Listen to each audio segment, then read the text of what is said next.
Hello students, अज दी इस video which आपां गल करांगे outsourcing of service. Outsourcing of service means बाहरों सेवावां प्राप्त करना। इहदे विच दस्सिया गया है कि जिहड़ियां सेवावां असीं बाहरों कंपनी दे आउटसाइड तो प्राप्त करांगे उन्हां नूं आउटसोर्सिंग ऑफ सर्विस कहा जांदा। Outsourcing of service refer to the availing of service from outside sources, जिहड़े बाहरले स्रोतां तो असीं सर्विस प्राप्त करांगे। फॉर एग्जाम्पल, उदाहरण के तौर पर कोई एक बिजनेस कंसर्न है जिहड़े कि एडवरटाइजिंग की सर्विस अपने ऑर्गेनाइजेशन तो बाहरों लै रहा है, किसी एडवरटाइजिंग डिपार्टमेंट तो। हुण इनका फायदा की है, बिजनेस नूं एडवांटेज की होएगा जे किसी कंपनी ने अपने प्रोडक्ट की अपनी कंपनी की एडवरटाइजमेंट करनी है, वो किसी एडवरटाइजमेंट डिपार्टमेंट तो करा रहा, उन्हें बहुत सारे एडवांटेज होणगे। फर्स्ट, उन्होंने स्पैशलाइज्ड सर्विस मिलेगी। सैकेंड, उन्होंने घट रेट ते मिलणगे, इकनॉमिकल रेट्स होणगे। थर्ड, उन्होंने की आ कि टाइम घट लगेगा सर्विस रिसीव करन दे विच।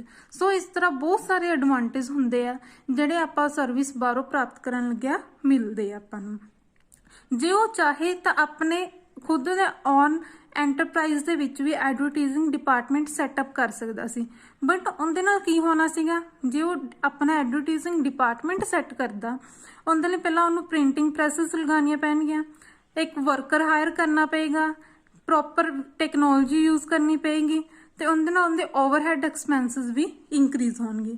सो उन्हां एक्सपेंसिस नूं रिड्यूस करन दे लई की कीता जांदा, आउटसोर्सिंग ऑफ सर्विस रिसीव कीते जांदे आ। सो आपां शॉर्ट दे विच कह सकते हैं outsourcing means going outside the on organization to avail specialized service of various kinds. अपने ऑर्गेनाइजेशन तो बाहर जाना वा तां जो असीं वधिया स्पैशलाइज्ड सर्विस डिफरेंट काइंड्स दियां लै सकीए। अगे आ जांदा फीचर्स ऑफ आउटसोर्सिंग, इन्हां दी किहड़ियां विशेषतावां हन। फीचर्स दे विच सब तो पहला आंदा better quality of goods and service. Better quality of goods and service मतलब कि वधिया क्वालिटी दियां वस्तुआं ते सेवावां प्राप्त करना। बिकॉज जदों आपां आउटसोर्स तो सर्विस प्राप्त करते हैं वो आपां नूं वधिया प्रोफैशनल सर्विस देणगे। प्रोफैशनल जिहड़े होणगे अपने काम च परफेक्ट हुंदे आ, सो आपां नूं सर्विस की आ वधिया मिलणगीਆਂ, बैटर क्वालिटी दियां होणगीਆਂ। नैक्सट आइंदा service of specialist outside the business. ਉਹੀ चीज़ रिपीट हो रही है कि ਜਿਹੜੇ प्रोफैशनल ਹੁੰਦੇ ਉਹ स्पैशलिस्ट ਹੋਣਗੇ ਤੇ ਆਪਾਂ ਨੂੰ ਸਰਵਿਸ ਕੀ ਆ ਇੱਕ स्पैशलिस्ट ਤੋਂ ਮਿਲਣਗੀਆਂ। ਜੇ ਅਸੀਂ ਆਪਣੇ ਡਿਪਾਰਟਮੈਂਟ ਦੇ ਵਿੱਚ ਹੀ ਆਪਣਾ ਐਡਵਰਟਾਈਜ਼ਿੰਗ ਦਾ ਡਿਪਾਰਟਮੈਂਟ ਸੈੱਟ ਕਰ ਰਹੇ ਹਾਂ ਤੇ ਇਹਦੇ ਨਾਲ ਆਪਣੇ ਕੋਲ ਇੰਨੀ स्पैशलिस्ट ਸਰਵਿਸ ਨਹੀਂ ਹੋਣਗੀਆਂ, ਬਿਕੋਜ਼ ਆਪਣੇ ਕੋਲ ਐਕਸਪੀਰੀਅੰਸ ਨਹੀਂ ਹੈਗਾ।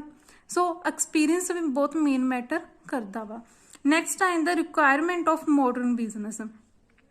ਪਹਿਲਾਂ ਜਦੋਂ ट्रैडिशनल बिजनेस सी उन्हां दे साइज छोटे सी तां करके सारा काम जिहड़ा की है एक प्रोपराइटर मालक खुद ही कर लैंदा सी। बट जिवें मॉडर्न टाइम दे अकॉर्डिंग बिजनेस अज दे टाइम च लालच हो गया, वड्डे लैवल ते बिजनेस होने के कारण सारा कुछ एक ओनर खुद हैंडल नहीं कर सकता, इसलिए उन्होंने सर्विस बाहरों भी लैनियां पैंदियां। नैक्सट आ जांदा एक्सपेंशन ऑफ बिजनेस।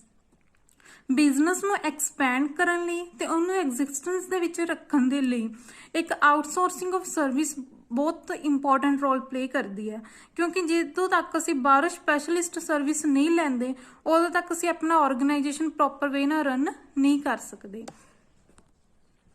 नैक्सट आ जांदा advantage of outsourcing of service. आपां नूं बाहरों सेवावां प्राप्त करन दे किहड़े लाभ हन।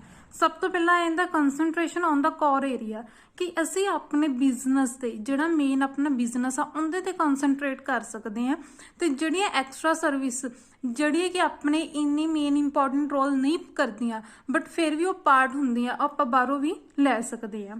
सो opportunity to a business enterprise to concentrate area which are the most important for it.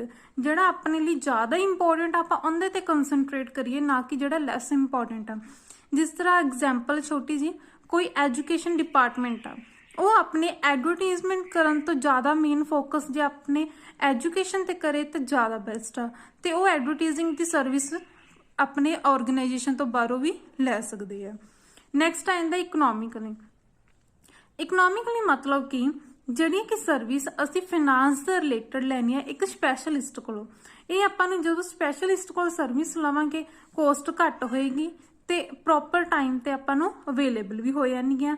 ਤੇ ਇਹ ਕੀ ਹੋ ਗਿਆ, ਇੱਕ ਇਕਨੋਮਿਕਲੀ ਹੋ ਗਿਆ, ਮਤਲਬ ਕਿ ਆਪਾਂ ਨੂੰ ਖਰਚੇ ਘੱਟ ਪੈ ਰਹੇ ਆ, ਵਧੀਆ ਸਪੈਸ਼ਲਿਸਟ ਦੀ ਸਰਵਿਸ ਮਿਲ ਰਹੀ ਆ। Again the better wages of managing the function.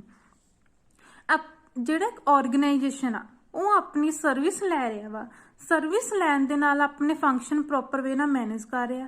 Result ਕੀ ਆ ਰਿਹਾ ਵਾ, ਉਹਦੇ ਵੇਜਸ ਘੱਟ ਪੈ ਰਹੀਆਂ ਤੇ ਆਪਣੇ ਫੰਕਸ਼ਨਸ ਨੂੰ ਵਧੀਆ ਤਰੀਕੇ ਨਾਲ ਕਰ ਰਿਹਾ ਤੇ ਆਪਣੇ ਜਿਹੜੇ ਕਲਾਇੰਟ ਆ ਉਹਨਾਂ ਨੂੰ ਵੀ ਸੈਟੀਸਫਾਈਡ ਕਰ ਰਿਹਾ ਵਾ।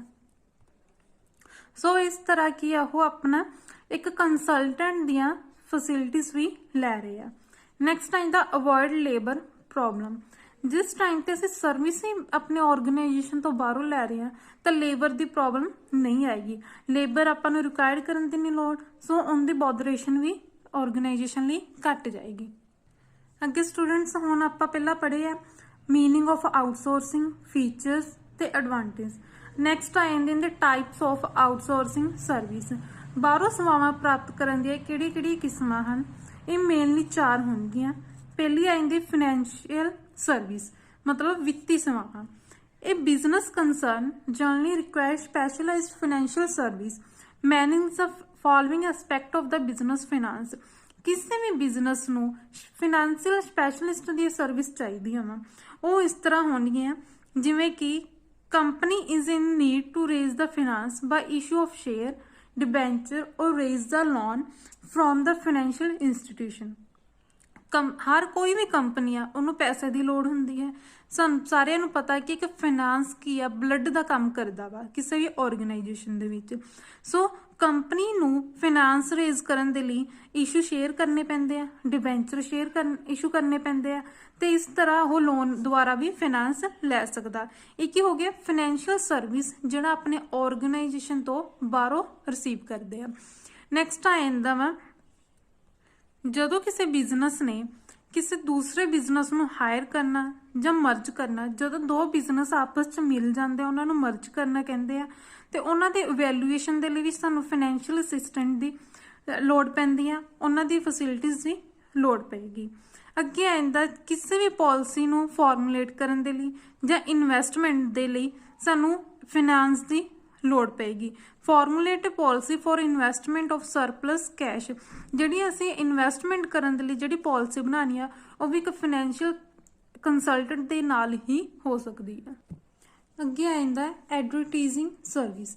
ਐਡਵਰਟਾਈਜ਼ਿੰਗ ਸਰਵਿਸ ਦੇ ਵਿੱਚ ਦੱਸਿਆ ਜਾਂਦਾ ਕਿ ਕਿਸੇ ਵੀ ਆਰਗੇਨਾਈਜੇਸ਼ਨ ਨੇ ਆਪਣੇ ਪ੍ਰੋਡਕਟ ਦੀ ਐਡਵਰਟਾਈਜ਼ਮੈਂਟ ਕਰਾਉਣੀ ਆ ਜਾਂ ਕੰਪਨੀ ਦੀ ਆਪਣੀ ਐਡਵਰਟਾਈਜ਼ਮੈਂਟ ਕਰਾਉਣੀ ਆ ਤਾਂ ਕਿਸੇ ਐਡਵਰਟਾਈਜ਼ਿੰਗ ਡਿਪਾਰਟਮੈਂਟ ਦੇ ਨਾਲ ਕੰਸਰਨ ਕਰੇਗਾ। ਉਸ ਕੰਸਰਨ ਦੇ ਵਿੱਚ ਜਿਹੜਾ ਐਡਵਰਟਾਈਜ਼ਮੈਂਟ ਡਿਪਾਰਟਮੈਂਟ ਆ ਉਹ ਦੱਸੇਗਾ ਕਿ ਅਸੀਂ ਕਿਸ ਤਰ੍ਹਾਂ ਤੁਹਾਡੇ ਪ੍ਰੋਡਕਟ ਦੀ ਐਡ ਦੇ ਸਕਦੇ ਹਾਂ। ਐਡਵਰਟਾਈਜ਼ ਦੇਣ ਦੇ ਲਈ ਉਹ ਟਾਈਮ ਤੇ ਸਪੇਸ ਐਡਵਰਟਾਈਜ਼ਿੰਗ ਦੇ ਲਈ ਡਿਸਾਈਡ ਕਰਦੇ ਆ ਤੇ ਕਈ ਕੰਪਨੀਆਂ ਉਹਨਾਂ ਨੂੰ ਆਡੀਓਜ਼ ਤੇ ਵੀਡੀਓਜ਼ ਫਿਲਮ ਵੀ ਡਿਸਪਲੇ ਕਰਦੀਆਂ ਵਾ ਕਿ ਕਿਸ ਤਰ੍ਹਾਂ ਉਹ ਰੇਡੀਓ, ਸਿਨੇਮਾ, ਟੈਲੀਵਿਜ਼ਨ ਜਾਂ ਇੰਟਰਨੈਟ ਤੇ ਤੁਹਾਡੇ ਪ੍ਰੋਡਕਟ ਦੀ ਐਡਵਰਟਾਈਜ਼ਮੈਂਟ ਕਰਨਗੇ। ਸੋ ਐਡਵਰਟਾਈਜ਼ਿੰਗ ਸਰਵਿਸ ਵੀ ਇੱਕ ਆਊਟਸੋਰਸਿੰਗ ਦਾ ਪਾਰਟ ਹੁੰਦੀਆਂ ਵਾ। ਮੇਨਲੀ ਕੰਪਨੀਜ਼ ਇਹ ਵਾਲੀ ਸਰਵਿਸ ਆਪਣੇ ਆਰਗੇਨਾਈਜੇਸ਼ਨ ਤੋਂ ਬਾਹਰੋਂ ਰਿਸੀਵ ਕਰਦੇ ਆ। ਅੱਗੇ ਆਉਂਦਾ courier service. Courier service are actually the postal service provided by the private agency। ਇੱਕ ਤਰ੍ਹਾਂ ਦੀਆਂ ਪੋਸਟਲ ਸਰਵਿਸ ਹੁੰਦੀਆਂ ਵਾ ਜਿਹੜੀ ਕਿ ਪ੍ਰਾਈਵੇਟ ਏਜੰਸੀਆਂ ਦੁਆਰਾ ਪ੍ਰੋਵਾਈਡ ਕੀਤੀ ਜਾਂਦੀਆਂ ਵਾ। ਇਹਦੇ ਵਿੱਚ ਲੈਟਰ ਡਿਲੀਵਰ ਕੀਤੇ ਜਾਂਦੇ ਆ, documents, parcel including books, light goods etcetera. ਜਿਨ੍ਹਾਂ ਦਾ ਗੁੱਡਸ ਦਾ weight ਘੱਟ ਹੋਏਗਾ ਇੱਦਾਂ ਦੇ ਪ੍ਰੋਡਕਟ ਡਿਲੀਵਰ ਕੀਤੇ ਜਾਂਦੇ ਆ। ਮੇਨ ਇਹਨਾਂ ਦਾ ਮੋਟਿਵ ਹੁੰਦਾ ਕਿ ਅਸੀਂ ਇੱਕ ਪਰਸਨ ਤੋਂ ਦੂਸਰੇ ਪਰਸਨ ਤੱਕ ਗੁੱਡਸ ਨੂੰ ਡਿਲੀਵਰ ਕਰਨਾ। ਇਹਦੀਆਂ ਬਹੁਤ ਸਾਰੀਆਂ ਟਾਈਪਸ ਹੁੰਦੀਆਂ ਵਾ। ਮੇਨਲੀ ਆਪਾਂ ਇਹਦੇ 'ਚ 3 ਟਾਈਪਸ ਡਿਸਕਸ ਕਰਾਂਗੇ। ਸਭ ਤੋਂ ਪਹਿਲੀ ਹੈਗੀ ਮੈਸੇਂਜਰ ਸਰਵਿਸ।